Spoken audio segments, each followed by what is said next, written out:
Labadiena. Šiandien aš ir mano kolegė Viktorija pristatysime mūsų projektą, kurį atlikome Kultūros ministerijoje.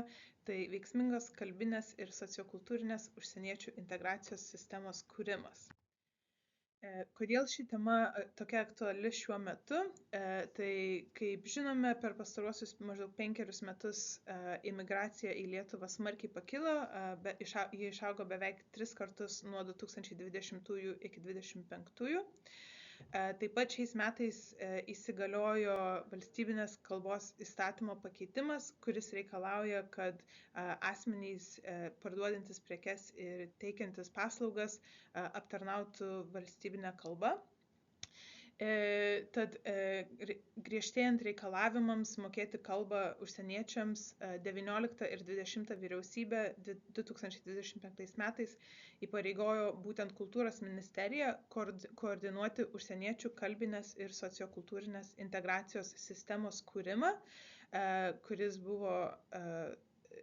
bus įveiklintas kartu su sukurta darbo grupe. Tad ir mūsų projekto tikslas buvo būtent sukurti rekomendacijas šios sistemos kūrimui. Atlikta esamos situacijos analizė atskleidė pagrindinius iššūkius dabartinėje kalbinėje ir sociokultūrinėje sistemoje.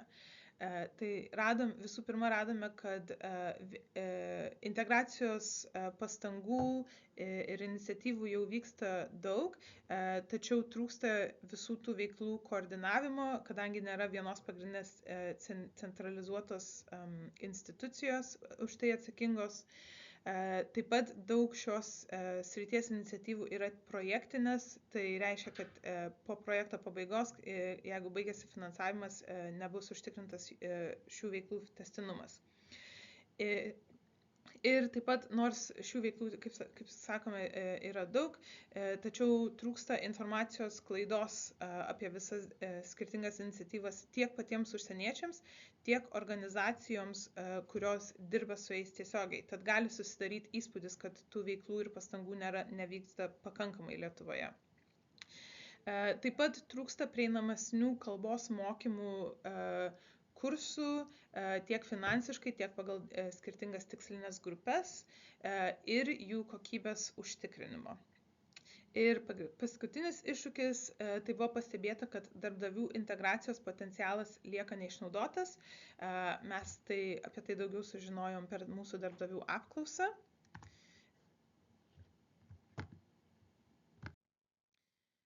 Tai įvykdyta darbdavių apklausa buvo internetinė ir gavome 38 atsakymus iš darbdavių, būtent tų, kurie darbina užsieniečius.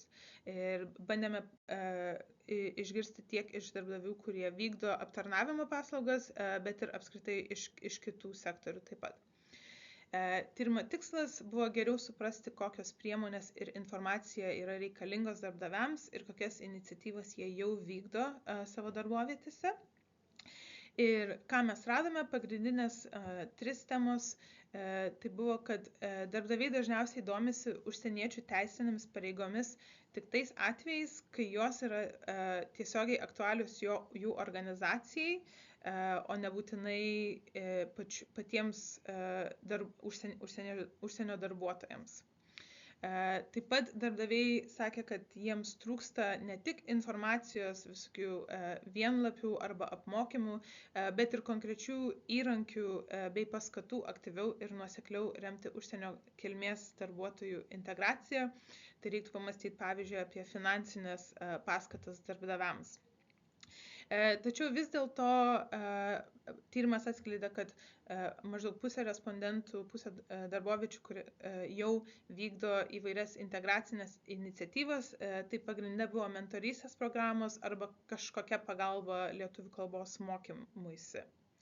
Tačiau vis tiek reikėtų atlikti platesnį šį tyrimo tęstinumą, kuris apimtų įvairesnes įmonės pagal sektorius ir pagal veiklos vietą, išanalizuoti darbdavių žinias apie užsieniečių integraciją ir teisinius reglamentavimus, taip pat darboviečių praktikas, pasiruošimą ir realius poreikius darbdaviams.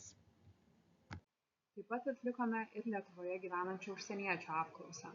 Ją užpildė 688 asmenys. Apklausos tikslas buvo sužinoti apie Lietuvoje gyvenančių užsieniečių patirtis ir nuomonę apie lietuvių kalbos mokymąsi, sociokultūrinę integraciją, egzaminavimą, informacijos prieinamumą ir kitus su tuo susijusius iššūkius. Išsiaiškinome, kad dauguma apklaustųjų turi motyvacijos mokytis lietuvių kalbos, tačiau jiems sunkumų kelia tai, kad trūksta sistemingo kalbos mokymo, prieinamesnių mokymosi galimybių ir sąlygų neformaliai praktikuoti lietuvių kalbą.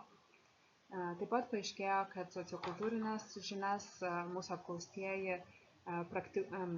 gilina neoficialiuose sociokultūriniuose mokymuose, bet savarankiškai kultūros įstaigose. Kalbant apie apklaustųjų pasirengimą nuo šių metų įsigaliojusiam valstybinės kalbos įstatymo pakeitimui, jam visiškai pasiruošę yra nedidelė dalis, tik apie 7% apklaustųjų, tačiau turint omenyje, kad mūsų apklausa buvo nereprezentatyvi, reikėtų atsižvelgti tai, kad gali būti, jog šis rodiklis netitinka realios situacijos. Taip pat, kalbant apie lietuvių kalbos egzaminų patirtį, tai daugumą aspektų, įskaitant registraciją ar laukimo laiką tarp kursų baigimo ir egzamino, apklaustieji vertino didžiąją dalimi teigiamai. Problemiškiausias aspektas buvo galimybė laikyti egzaminą mieste, kuriame gyvenama. Apie 1/4 apklaustųjų neturėjo tokios galimybės. Kalbant apie informacijos paiešką, dažniausiai apklausti užsieniečiai informacijos apie kalbos kursus, kalbos reikalavimus ir egzaminus ieško neoficialiuose šaltiniuose, tokiuose kaip socialiniai tinklai ar interneto paieška. Iš oficialių šaltinių populiariausi yra Užimtumo tarnyba ir Migracijos departamentas. Kalbant apie tai, kaip užsieniečiai vertina įvairius savo sociokultūrinės integracijos Lietuvoje aspektus, galime išskirti 2 aspektus, kurie vertinami išties teigiamai, tai daugiau nei pusė apklaustųjų Lietuvoje jaučiasi priimti, jaučiasi visuomenės dalimi ir net 9 iš 10 apklaustųjų teigia, jog supranta lietuvių kultūrą ir tradicijas. Šie 2 aspektai, rodikliai rodo, kad yra palankios šių asmenų sociokultūrinės integracijos prielaidos Lietuvoje. Silpnesni rodikliai, tie, kuriuos reikėtų stiprinti, yra užsieniečių dalyvavimas veiklose kartu su lietuviais, taip pat jų tai, kaip jiems lengva ir paprasta kasdien vartoti lietuvių kalbą, bei jų paramos tinklo Lietuvoje turėjimas yra vertintini šiek tiek prasčiau. Atlikusios visus tyrimo etapus, parengėme 50 rekomendacijų kalbinės ir sociokultūrinės užsieniečių integracijos sistemos tobulinimui. Dalis šių rekomendacijų mūsų vertinimu yra nesunkiai įgyvendinamos artimuoju laikotarpiu, tačiau daliai prireiktų daugiau laiko ir išteklių. Dalimi rekomendacijų taip pat tiesiog norėjome paskatinti diskusiją dėl ieškant geriausių sprendimų šioje srityje. Mūsų siūlomos rekomendacijos suskirstytos į 8 pagrindinės temas. Tai teisinis reglamentavimas, kalbinės ir sociokultūrinės integracijos koordinavimas, egzaminavimas, lietuvių kaip užsienio kalbos mokymų prieinamumas ir mokymų kokybės užtikrinimas, kalbinė ir sociokultūrinė integracija per darbą, komunikacija, informacijos prieinamumas ir tyrimai bei kitos rekomendacijos. Pagrindinės rekomendacijos, kurias norėtųsi išskirti ir čia atskirai paminėti, tai būtų bene svarbiausia būtų paskirti kalbinę ir sociokultūrinę integraciją koordinuojančią įstaigą, organizaciją, instituciją, taip siekiant užtikrinti, kad veiklos būtų sklandžiai koordinuojamos, nebūtų dubliavimosi ir būtų užtikrinamas tęstinumas iniciatyvų. Taip pat svarbu paminėti, kad siūlome išplėsti egzaminuotojų ratą, leidžiant egzaminus organizuoti ne tik NŠA, bet ir kitoms paskirtoms įstaigoms. Taip pat, norint didinti lietuvių kaip užsienio kalbos mokymų prieinamumą, siūlome sukurti centralizuotą nuotolinio mokymo sistemą, kuri būtų prieinama visiems ir į kurią būtų galima kelti išteklius ir ji būtų pasiekiama tiek Lietuvoje esantiem užsieniečiam, tiek dar besiruošiantiem čia atvykti.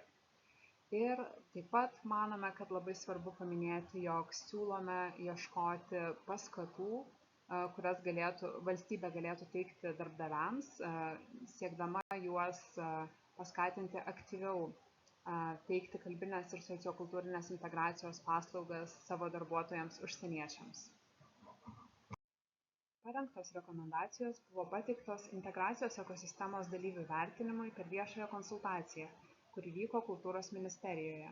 Konsultacijos metu gauti komentarai kartu su pačiomis rekomendacijomis buvo perduoti Kultūros ministerijai ir jos koordinuojamai darbo grupiai, kurios toliau tęs veiksmus susijusius su kalbinės ir sociokultūrinės užsieniečių integracijos sistemos kūrimu. Dėkojame visiems mūsų projekto partneriams, o jūs, jei kiltų klausimų, kviečiame su mumis susisiekti tiesiogiai.